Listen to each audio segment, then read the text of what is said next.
dalam mematahkan akidah ajaran Kristian. Jemaah Ahmadiyah menggunakan senjata yang sama digunakan para mubalik Kristian. Jika para pendakwa Kristian menggunakan Bible atau Alkitab untuk menyebarkan agamanya, Jemaah Ahmadiyah menggunakan Bible atau Alkitab untuk buktikan kesesatan dan penyelewengan yang dilakukan oleh pihak gereja. Jemaat Ahmadiyah dapat membuktikan bahawa konsep penebusan dosa adalah palsu dan hanya diada-adakan oleh Paul yang juga dikenali sebagai Paulus. Buktinya, suatu peristiwa penyalipan dalam Matius 27 ayat 46, Nabi Isa AS meraung dengan perkataan, Ili, Ili, la sabaktani. Artinya, Ya Tuhanku, Ya Tuhanku, apakah sebabnya engkau meninggalkan aku? Jika benar Nabi Isa datang untuk membenarkan konsep penebusan dosa, mengapa dia meraung dan meratap seperti itu?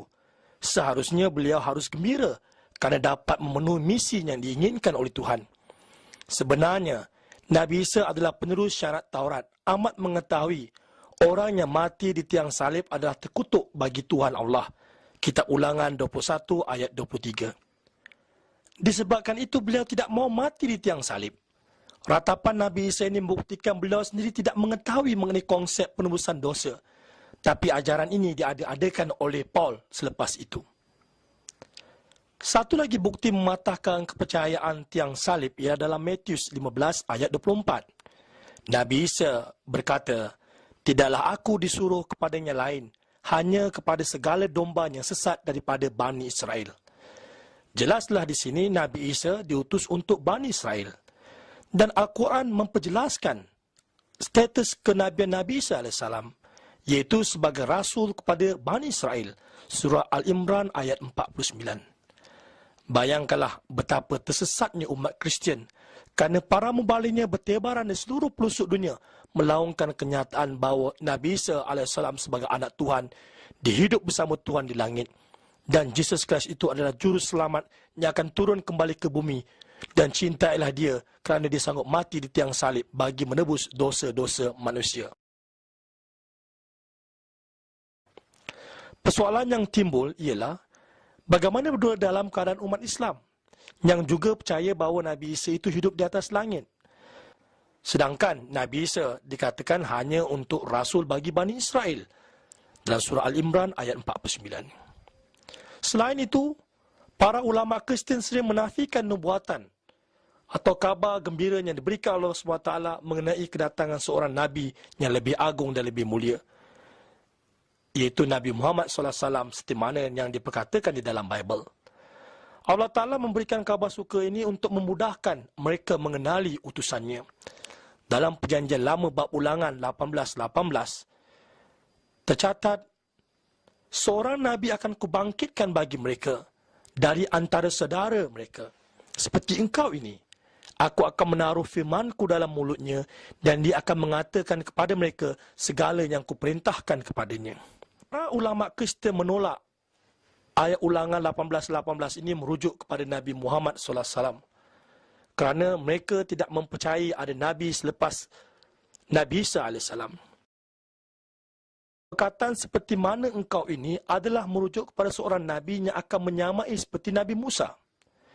Nabi Isa tidak menyamai Nabi Musa. Ini diakui sendiri oleh Nabi Isa. Kerana dia tidak membawa syariat. Dia hanya pengikut syariat kepada Nabi Musa. Sedangkan Nabi Muhammad SAW adalah menyamai seperti Nabi Musa. Kerana baginda SAW membawa syariat, iaitu Al-Quran.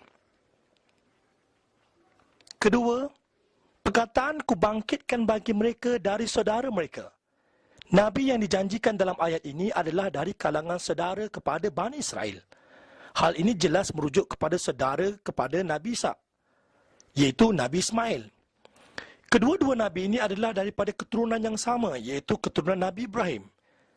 Di mana Nabi Isa adalah putera hasil perkahwinan Nabi Ibrahim dengan Sarah, yang kemudiannya melahirkan kaum Bani Israel. Manakala perkahwinan Nabi Ibrahim dengan isterinya Hajar telah melahirkan keturunan Nabi Ismail.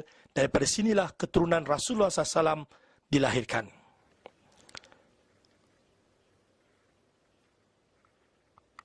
Seperkara lagi yang menarik membuktikan kebenaran dan kemuliaan Nabi Muhammad diakui oleh Bible, dikatakan sendiri oleh Nabi Isa yang telah menubuatkan kedatangan seorang Nabi yang akan bimbing manusia ke arah seluruh kebenaran. Hal ini tercatat dalam Injil Yohanes 16 ayat 12 hingga ke-13. Masih banyak yang harus kukatakan kepadamu, tetapi sekarang kamu belum dapat menanggungnya. Tapi apabila ia datang, iaitu roh kebenaran, ia akan memimpin kamu ke dalam seluruh kebenaran.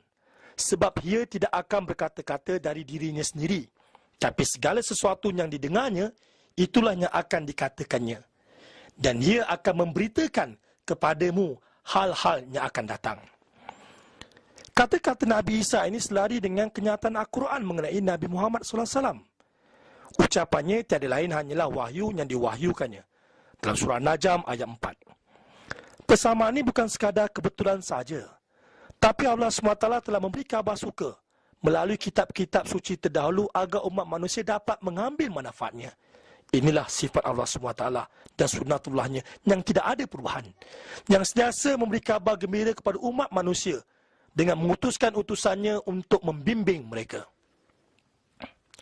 Berkata ia, Tuhan datang dari Sinai dan terbit kepada mereka dari Syir.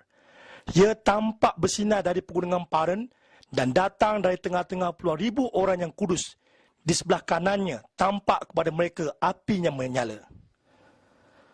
Nubuatan dalam Alkitab ini telah menjadi sempurna sewaktu peristiwa Nabi Muhammad SAW dalam Fatah Mekah, di mana baginda SAW bersama 10,000 orang pengikutnya telah masuk ke Mekah dengan membawa kemenangan kepada Islam.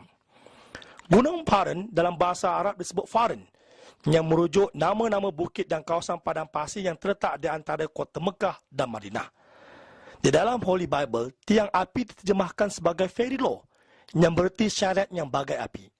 Tidak boleh dinafikan lagi bahawa syariat yang dibawa oleh Nabi Muhammad SAW adalah Al-Quran yang berupa api yang menerangi kegelapan rohani manusia dan membakar serta menghanguskan segala kejahilan dan kejahatan. Namun begitu, umat Kristian bermati-matian cuba menafikan dalil-dalil tersebut dan tidak mempercayai penafsiran-penafsiran ini. Padahal penafsiran-penafsiran tersebut amat jelas membuktikan Bible sendiri mengakui kedatangan seorang Nabi yang akan membawa syariat baru yang lebih lengkap dan sempurna. Permasalahan ini membuktikan bahawa penerimaan sesuatu kebenaran adalah kurnia Allah SWT. Walaupun semua dalil kebenaran sudah ada di hadapan mereka, tapi mereka tetap menolaknya. Oleh itu, dalam konteks umat Islam, mereka juga harus berhati-hati, terutamanya mengenai nubuatan mengenai kedatangan Imam Mahdi sebagai utusan Allah SWT di akhir zaman yang disabdakan oleh Nabi Muhammad SAW. Allah SWT tidak mahu kesyirikan dan kesesatan yang mengatakan Allah memiliki anak.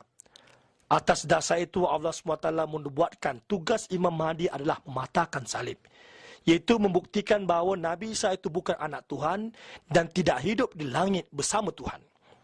Allah SWT menolak sebarang unsur yang menyokong bahawa Nabi Isa itu adalah anaknya. Ini dapat dibuktikan melalui firman-Nya.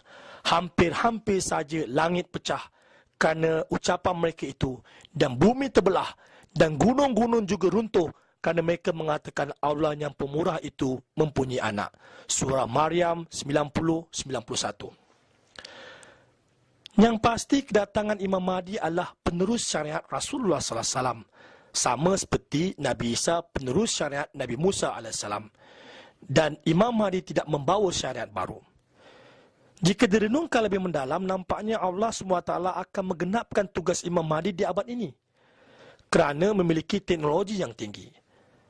Disebabkan di zaman Rasulullah SAW, kekuatan teknologi masih rapuh untuk mendukung dakwah Islam bagi memerangi kesesatan agama Kristian yang telah mengakar kuat di benua Eropah dan kemudian bercambah di seluruh pelosok dunia.